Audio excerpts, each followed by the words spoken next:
Pakatindayag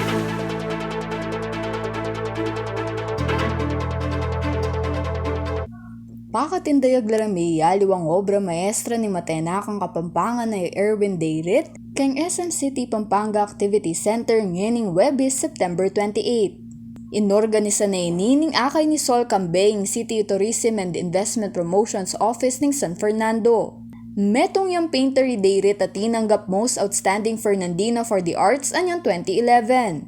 April 25 nganing banwa anyang mayangu yabing kaya katamong kabalen king edad na 43. Ang eksibita po ito para kay Kuya Erwin Dayrit ay pagkakilala, pagpapaalala at pagbabalik tanaw sa kanyang mga nagawang obra at mga gawang tanging siya lang ang nakagawa sa tulong ito ng Akay ni Sol Party.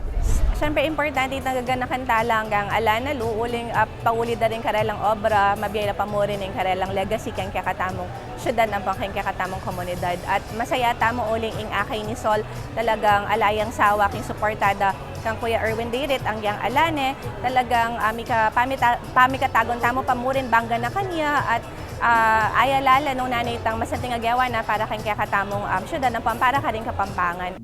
Bukod ka rin kayang mga santing nga obra at tutumpapakit emosyon, inspirasyon niya naman ka no mismo Dayrit, emo ka rin kapara ng persons with disability, nune ka rin aliwa po.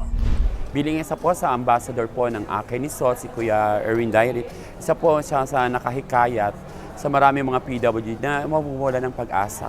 Hindi po patuloy lang ang buhay dahil habang may buhay, may pag-asa.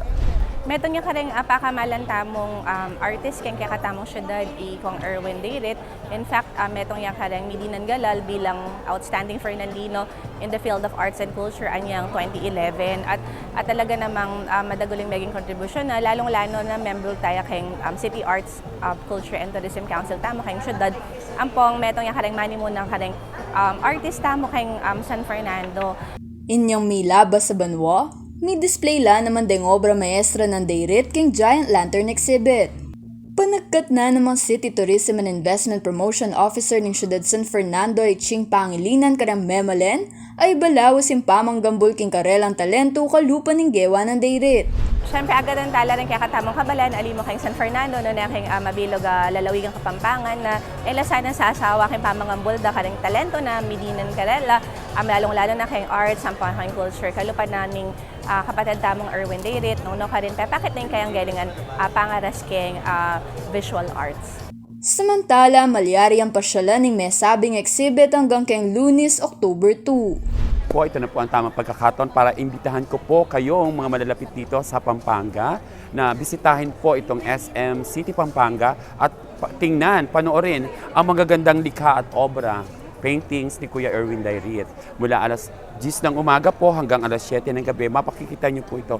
Libre po. Pwede po magpa-picture. Isama niyo po ang inyong pamilya para sa ganun makita niyo ng isang Erwin Dayrit. Hindi hadlang kung ano man ang meron kang kapansanan, kundi maging inspirasyon sa ating mga kababayan. Kaya ano pang hinihintay, punta na dito sa SM City Pampanga. Kaya Liana Canilaw, ako po yung kaya kayong talusuyo, Arlen Salonga, ating pusong makabalen.